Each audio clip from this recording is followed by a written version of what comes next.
Bonsoir, ravi de vous retrouver dans l'actualité. Les personnes qui ont déjà été vaccinées par une dose d'AstraZeneca ne sont pas en danger. Affirmation aujourd'hui du ministre de la Santé, Olivier Véran, au lendemain de l'annonce de la suspension de l'utilisation de ce vaccin. Des effets secondaires sont apparus chez des patients ayant reçu une injection.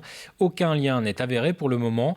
Le docteur Molitor, médecin généraliste au Luc-sur-Boulogne, appelle à ne pas céder à la panique. Les gens vont nécessairement se poser des questions parce qu'il y a ils peuvent ressentir cette trahison, ou en tout cas ne plus avoir confiance envers les médecins et surtout les politiques qui prennent des décisions. Notre rôle après, c'est de rappeler qu'on se base sur des faits scientifiques et qu'il faut se donner du temps. Il ne faut pas réagir dans l'immédiateté, qui n'est pas le même temps entre la réaction politique et médiatique, n'est pas le même temps que la réaction scientifique, et qu'il faut attendre d'avoir des résultats, des valeurs sereines et sûres avant de donner un avis tranché. Et en attendant une décision des autorités sanitaires, les rendez-vous de vaccination des médecins et des pharmaciens sont suspendus. Et puis notez par ailleurs qu'Emmanuel Macron rencontrait ce mardi soir une délégation du Conseil scientifique à la veille d'un nouveau Conseil de défense sanitaire. Face à l'évolution défavorable de la situation sanitaire, le chef de l'État a évoqué l'annonce d'éventuelles nouvelles restrictions dans les prochains jours. Un contexte sanitaire qui a des conséquences sur l'organisation du travail. Exemple, au sein de la communauté de communes Terre de Montaigu, le théâtre et la piscine sont fermés. Les agents qui y travaillent se sont donc vus proposer de nouvelles missions en attendant de pouvoir reprendre leur poste. Des maîtres nageurs ont ainsi quitté le bord des bassins pour la cantine scolaire ou pour animer des après-midi au sein d'une maison de retraite. Reportage Grégoire de Châtillon. Je vais vous la mettre de nez, là, on va pas chipoter. Attention, ici, on ne chipote pas quand on joue à la belote. Une partie de cartes sous le regard de Julien, maître nageur et éducateur sportif. J'ai eu René au téléphone hier. Oui. Le jeune homme a été missionné en janvier dernier comme assistant animateur dans cet EHPAD. Je trouve un cadre de vie qui est intéressant avec les différentes missions qui me sont proposées actuellement. Et voilà, je n'ai plus la même routine que lorsqu'on fait depuis de nombreuses années l'enseignement de la natation et toutes ces activités autres. La piscine où travaille Julien est fermée, donc moins de travail sur place. Cela se traduit par un redéploiement dans d'autres services, pour lui comme pour sa collègue de piscine Émilie, qui elle accompagne et surveille chaque jour ses écoliers pendant la pause déjeuner. C'est vraiment se sentir utile. C'était aussi notre demande d'être déployé à la fin du premier confinement où ce redéploiement n'avait pas du tout été fait. Donc la collectivité nous a écoutés et à notre grand plaisir, on a été redéployés en fait. Un redéploiement qui concerne les agents des services de l'Office du tourisme, du sport et de la culture de la communauté de communes Terre de Montaigu, des fonctionnaires territoriaux pour qui la crise sanitaire a modifié le quotidien. Ils sont une vingtaine à tourner régulièrement là où l'activité est la plus soutenue, en particulier dans ces nouveaux services que sont le centre de vaccination et d'appel. Vous aviez un rendez-vous chez nous qui a été annulé. C'est appeler des personnes âgées qui sont en souffrance parce qu'elles ont peur que pour leur vie en fait, elles ont peur, elles veulent être vaccinées et du coup, voilà, c'est les rassurer, c'est leur donner des rendez-vous, c'est être à leur écoute. Eh bien, je vous remercie, monsieur. Avec les lieux culturels à l'arrêt, Hélène, tout comme un bon nombre d'agents, n'ont pas hésité à se redéployer sur d'autres postes afin de se mettre à la fois au service de la collectivité et également de vivre d'autres expériences souvent enrichissantes. C'est le troisième cancer le plus fréquent en France. Le cancer colorectal fait l'objet d'une campagne de sensibilisation durant ce mois de mars, rebaptisé Mars Bleu. En Vendée, le taux de dépistage est faible. 37% seulement des Vendéens concernés effectuent un test. Alors la Ligue contre le cancer organise actuellement des actions. Elle était présente par exemple aujourd'hui au sein de l'entreprise Atlantique pour une opération d'information. C'est un sujet délicat, mais je pense que d'en parler, ça ouvre les esprits aussi. Mais je pense que c'est pas un sujet facile. Connu, mais pas facile à la discussion. Honnêtement, pour parler pour moi, je ne ferais pas l'effort d'aller me déplacer à l'extérieur dans une salle ou un lieu, enfin bref, pour avoir tous ces renseignements-là. Donc c'est important. Ouais. Ça permet aussi d'échanger avec des collègues sur un ton plutôt léger, et ce qui enlève le côté qui peut faire peur en fait du mot cancer. Le dépistage du cancer colorectal concerne toutes les personnes âgées de 50 à 74 ans, femmes et hommes.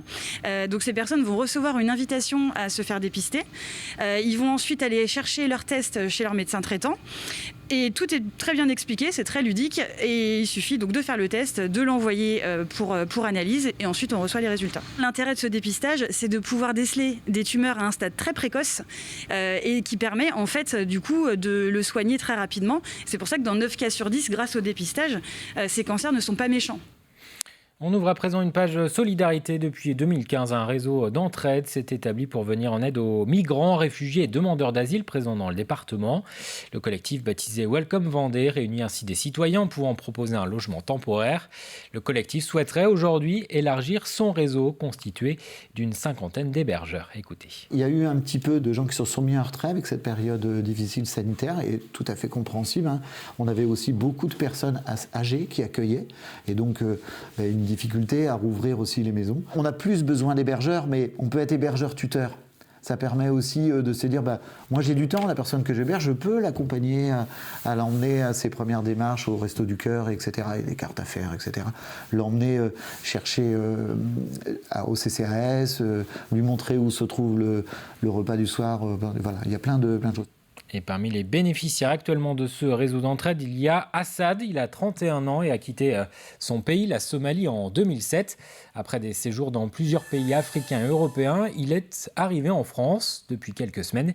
Il est accueilli chez Vincent Pierrat, un habitant de La Roche-sur-Yon. Alix Lanos les a rencontrés. C'est au premier étage de cette petite maison de La Roche-sur-Yon qu'Assad est hébergé depuis 3 semaines par Vincent, membre du réseau citoyen Welcome. À 31 ans, Assad a quitté son pays, la Somalie, depuis maintenant 13 ans. En Somalie, c'est la guerre. C'est une guerre sans fin.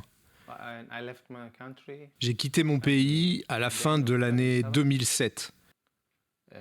Je suis allé au Kenya, puis je suis allé en Ouganda, puis au Soudan, puis en Libye et en Italie. L'Italie, puis la Norvège, l'Allemagne et enfin la France depuis juin dernier. Longtemps à la rue, puis hébergé au 115, Assad est finalement mis en relation avec le réseau Welcome.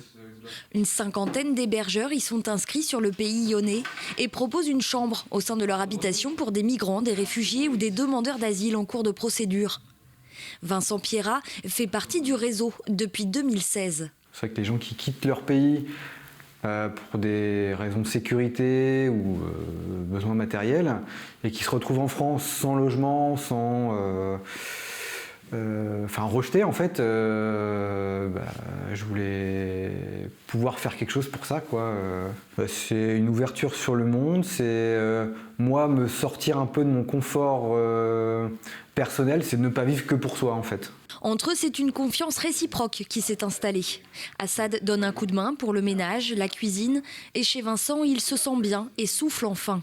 C'est vraiment bien, j'ai vraiment l'impression d'être en famille. C'est vraiment important. Il n'y a que les personnes qui ont été à la rue qui peuvent comprendre. Si tu n'as rien, que tu es sans abri, là, tu peux savoir ce qu'on ressent quand on trouve enfin un endroit où rester. Chaque personne hébergée est suivie par un tuteur du réseau. Initialement, les hébergements sont prévus pour une durée d'1 mois, mais Assad devrait rester un peu plus longtemps chez Vincent. Un temps qu'il met notamment à profit pour apprendre le français, indispensable s'il veut un jour obtenir des papiers, un travail et enfin une nouvelle vie. Excuse-moi.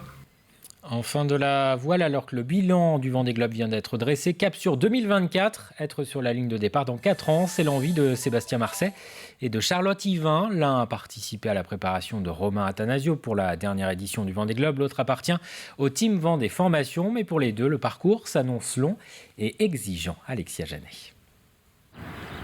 Le Vendée Globe, une course qui fait rêver la plupart de ces recrues du Team Vendée Formation. Parmi eux, Charlotte Yvain, 24 ans. Pour la jeune femme qui débute la voile en solitaire, le Vendée Globe représente un objectif à atteindre. Un objectif qui lui paraît encore loin, car la course se prépare des années en amont. Pour moi, le Vendée Globe, c'est vrai que c'est un rêve qui est dans un coin de ma tête depuis tout le temps. Après, 2024, ça me paraît proche. Pour moi qui commence tout juste la course au large. Donc c'est aussi beaucoup de préparation avant Vendée Globe. Il faut trouver des sponsors, il faut trouver un bateau, il faut se préparer, il faut faire beaucoup de milles, il faut se qualifier aussi. Donc c'est beaucoup de travail. Pour Sébastien Marcet, le rêve est un peu plus concret. Skipper remplaçant de Romain Athanasio lors du dernier Vendée Globe, le sportif est en pleine préparation pour 2024. Actuellement en Bretagne, nous l'avons joint par visioconférence. Déjà, on attend un peu tous d'avoir les règles de qualification au Vendée Globe 2024. Ce qu'on sait, c'est qu'il va falloir se qualifier, donc avoir un bon volume de navigation, et puis ça va dans le sens de la préparation sportive, donc c'est tout à fait logique. Ensuite, on se prépare forcément à terre sur un volet physique, de la préparation physique. Je pense que le Vendée Globe, il y a aussi une grosse composante mentale qu'il faut travailler au préalable. De la préparation physique et mentale, mais pas seulement. Pour réaliser un Vendée Globe, il faut des sponsors et donc un budget. Idéalement, pour y participer, c'est 5 millions d'euros sur 4 ans. Il y a la dimension sportive qu'on voit, la navigation, les entraînements, les régates d'avant-saison.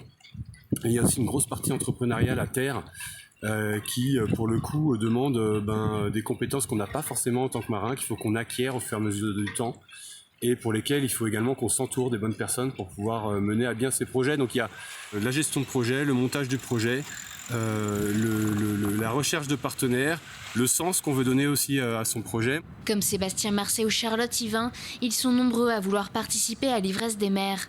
Mais sur la ligne de départ en 2024, figureront uniquement ceux qui auront réuni toutes ces conditions de préparation. C'est la fin de cette édition. Très bonne soirée.